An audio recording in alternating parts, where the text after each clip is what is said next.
네, 제가 5분 사업 설명 시리즈를 준비했는데요. 오늘은 바로 개념 이해 편입니다. 어떤 일을 하는 데 있어서 그 일이 무엇인지 정확한 개념을 이해하는 것이 매우 중요하다고 생각되는데요. 애터미 사업 또한 마찬가지입니다. 그동안 계속해서 물건을 판매하듯이 일하시던 분들, 누군가를 계속 쫓아다니면서 같이 해보자며 쪼르면서 하시는 분들, 의리 입장에서 아쉬운 얘기하면서 이 사업을 안내하시던 분들, 그 외 온라인에서 유통하면서 하시던 분들, 또는 매장을 차리면서 이 사업을 하시려는 분들은 이런 분들은 모두 이 사업의 개념을 이해하지 못한 문제라고 생각하실 수 있습니다. 애터미 사업의 컨셉은 아주 간단하거든요. 그럼 함께 알아볼까요? 여러분들은 월 1,000만원이 월급과 월 1,000만원이 월세를 받을 수 있는 기회가 주어진다면 어느 것을 선택하실 건가요? 아마도 임대소득을 선택하실 거라고 생각됩니다. 직관적인 이해를 돕기 위해 이렇게 설명을 드리지만 우리 주변에서 볼 수 있는 소득의 종류는 크게 직장인, 자영업자와 같이 나의 시간을 투자해서 돈을 버는 노동소득과 사업가, 투자가와 같이 다른 사람이 노동력과 자본을 투입해서 만드는 불로소득으로 나눌 수 있고, 이것은 우리가 익히 아는 부자 아빠, 가난한 아빠의 저자 로버트 기요사키가 이야기한 내용입니다. 양동이와 파이프라인 수입으로 비유해서 이야기하기도 하지요. 애터미 소득은 월세의 개념인 파이프라인 소득이라고 할 수 있습니다. 1801년 이탈리아 중부의 작은 마을에 파블로와 브루노라는 두 젊은 청년이 살고 있었습니다. 브루노는 건장하고 파블로는 몸이 약했습니다. 하루는 마을에서 마실 물을 길러다 마셔야 하니 물통을 나르는 분들이 필요하다는 걸 알고 이웃 마을에서 물을 길러다 주는 일을 하기로 하였습니다. 둘은 물을 기르는 일을 하던 중에 파블로는 브루노와 얘기를 합니다. 물통을 나르는 일은 힘드니까 계속해서 물통을 나를 수 없지 않냐며 파이프라인을 설치하는 일을 같이 하자고 했지만 브루노는 자신의 건장한 몸을 믿고 말을 듣지 않고 둘은 따로 일을 하게 됩니다. 브루노는 돈이 많아지자 돈을 함부로 써서 결국 돈이 또 없어져 물통을 나르는 일을 또다시 하게 됐지만 꾸준히 파이프라인을 구축하던 파블로는 마침내 파이프라인을 구축하여 마을에서 수도꼭지만 틀면 힘들게 물을 기를 필요가 없이 편하게 물을 마실 수 있게 마을 주민들께 편리를 주고 쉽게 돈을 벌게 되었죠. 구멍난 양동이가 우리 현실을 표현한 것 같습니다. 돈을 벌면 또 쓸 일이 생겨서 돈을 쓰고 나면 계속해서 돈을 벌어야 되는 이런 구멍난 양동이가 우리 현실인 것 같아요. 한쪽으로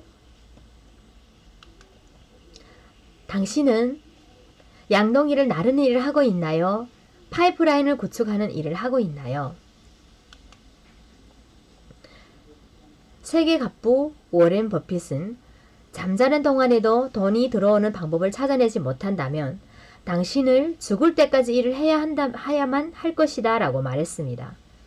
네, 전제 조건이 있습니다. 당신이 그때까지 건강하다면이 되겠죠. 시스템 소득이란 지속적인 잉여 소득이 생길 수 있는 파이프라인을 구축해서 들어오는 소득을 시스템 소득이라고 합니다. 즉, 불로소득을 말하는 거죠. 애터미 사업이 어떤 것인지 한 단어로 표현한다면 애터미 사업은 곧 자산을 만드는 일이다 라고 할 수 있습니다. 제가 이 사업을 하면서 가장 많이 받는 질문이 당신이 얼마나 벌어요? 인데요. 이럴 때 나는 되묻고 싶어요. 당신은 돈을 번다 라는 개념만 가지고 있군요 라고 말하고 싶어집니다. 애터미 수입은 돈을 버는 월급의 개념과 비교할 수 있는 수입은 아닙니다. 애터미는 무형의 자산인 네트워크를 구축해서 월세와 같은 자산성 소득이 들어오게 된 개념인 겁니다.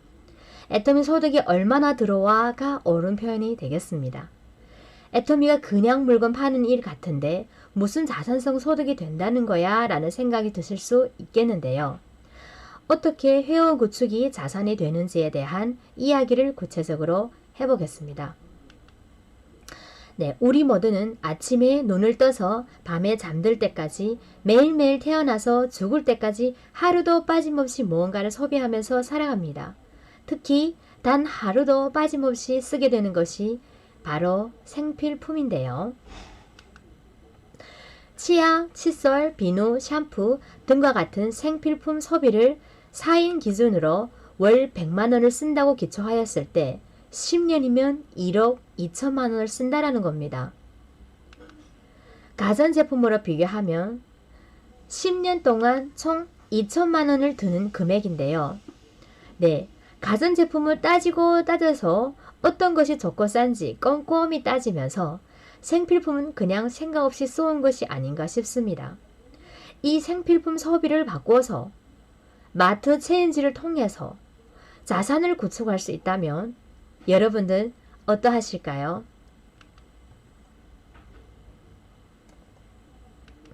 우리가 쇼핑할 수 있는 곳이 각각 다른데요. 이마트는 다양한 제품들을 직접 눈으로 볼 수 있으며 한 번에 저렴하게 구매를 할 수 있고요.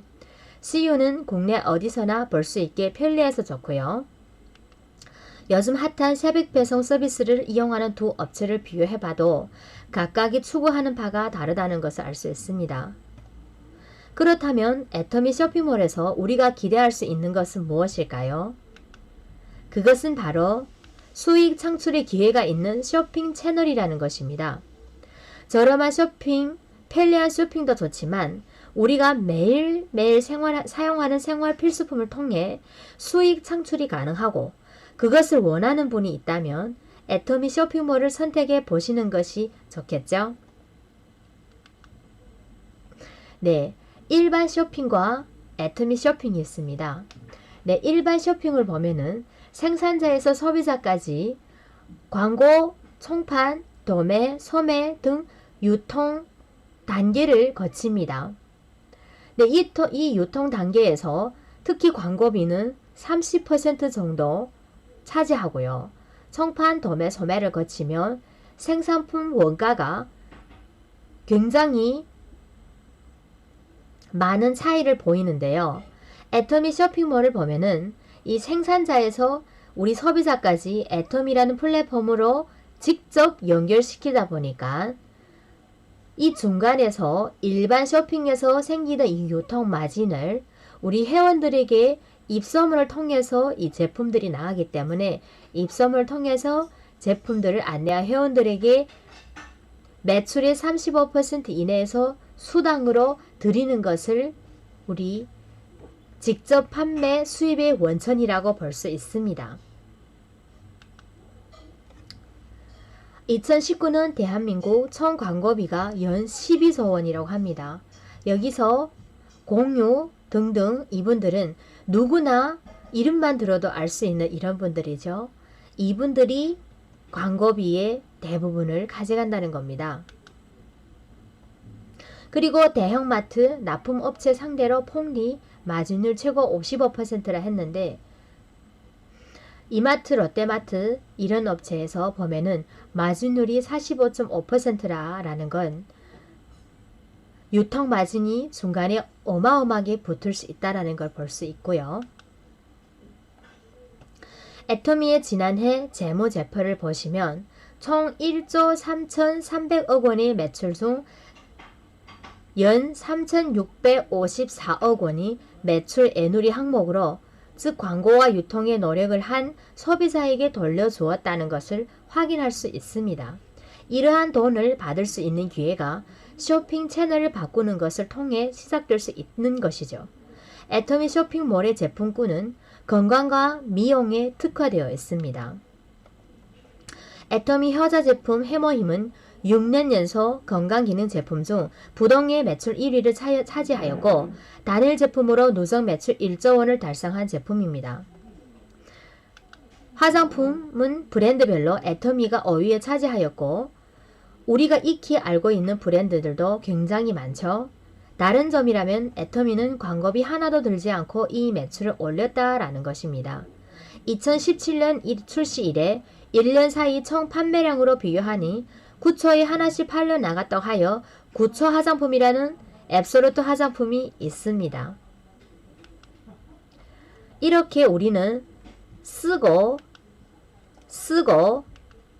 먹고 바르면서 이렇게 하다 보면 우리의 카드 청구서는 이렇게 바뀌겠죠.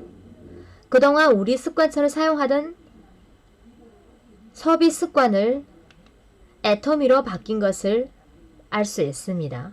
똑같이 소비를 하고 애터미에서는 65,000원이라는 현금을 캐시백 받는다는 것을 알아갈 수 있습니다. 그동안 사용하고 있던 지출을 마트 체인지로 유통 마진을 우리가 나눠 가져가게 된다는 간단한 개념 이해 정도까지 오늘은 안내해 드리도록 하겠습니다. 실질적으로 어떻게 돈이 되는 것인지는 다음 영상에서 설명드리도록 하겠습니다. 끝으로